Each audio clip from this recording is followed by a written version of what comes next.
चुनाव को लेकर मुख्यमंत्री हर लोकसभा क्षेत्र में 2 रैलियों का आयोजन कर रहे हैं। उसी के तहत वे आज भिवानी के जुई गांव में पहुंचे थे, जहां भिवानी व दादरी जिलों के 5 विधानसभा क्षेत्रों के बीजेपी कार्यकर्ताओं को रैली के लिए बुलाया गया। इस मौके पर मुख्यमंत्री मनोहर लाल खट्टर ने कहा है कि प्रदेश की मंडियों में आने वाले अनाज की खरीद शुरू कर दी गई है तथा जिन जिलों में शुरू नहीं हुई है उनमें जल्द ही शुरू हो जाएगी।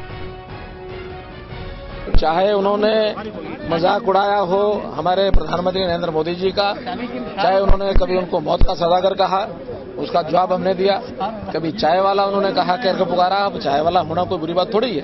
चाय के वाले के परिवार के घर में बच्चा जन्म लेकर के क्या प्रधानमंत्री नहीं बन सकता? ये लोकतंत्र की निशानी है। आज मैं एक सामान्य छोटे किसान का बेटा आज प्रदेश का मुख्यमंत्री बन सकता हूं। आप में से भी कल को कोई किसी ऊंचे पद पर पहुंच सकते हैं। ये लोकतंत्र की पहचान है।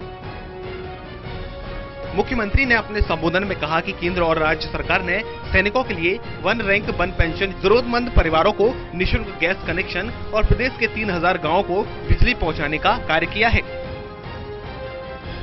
अपने संबोधन में मुख्यमंत्री ने कहा कि उन्होंने उनके कार्यकाल में बगैर किसी भेदभाव के मेरिट के आधार पर नौकरियां लगी हैं और लोगों को ई दिशा सरल केंद्रों के माध्यम से बगैर लाइन में लगे अपने कार्यों को पारदर्शी तरीके से करवाने का मौका मिला है।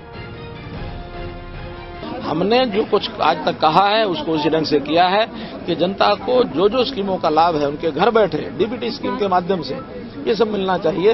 ये सब मिल रहा है। आज भारतीय जनता पार्टी के शासन में कोई व्यक्ति इस प्रकार के परेशान नहीं है। मामूली छोटी मोटी बातें जब प्रारंभ में योजना शुरू होती है उस समय अगर कोई आती है निटिग्रिटीज उसको तुरंत हल करते हैं और हल करने के बाद आज लाखों करोड़ रुपया देश में वो साधनों के नाते से हमने इकट्ठा किया है।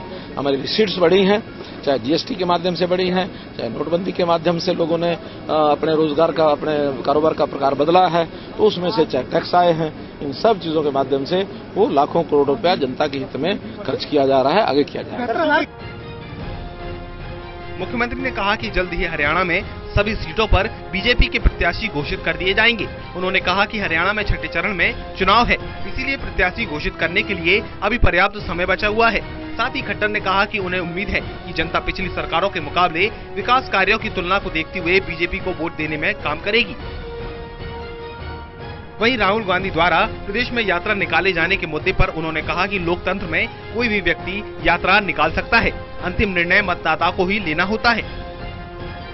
कोई यात्रा परिवर्तन यात्रा निकाले, कोई रथ यात्रा निकाले, कोई जनसभाएं करे, कोई जनसंपर्क करे, कोई डोर टू डोर जाए, हमें इसमें कहीं कोई आपत्ति नहीं है। जनता आज बहुत जागरूक है, जनता समझदार है।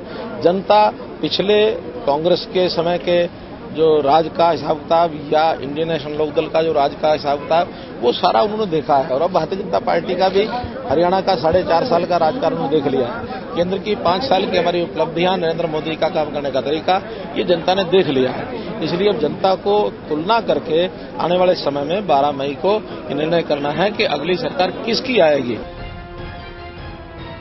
देखना होगा कि पार्टी की चुनावी रैली से वोटरों में कितना विश्वास बना पाते हैं और कार्यकर्ताओं में कितना जोश भर पाते हैं, ये आने वाला समय ही बताएगा।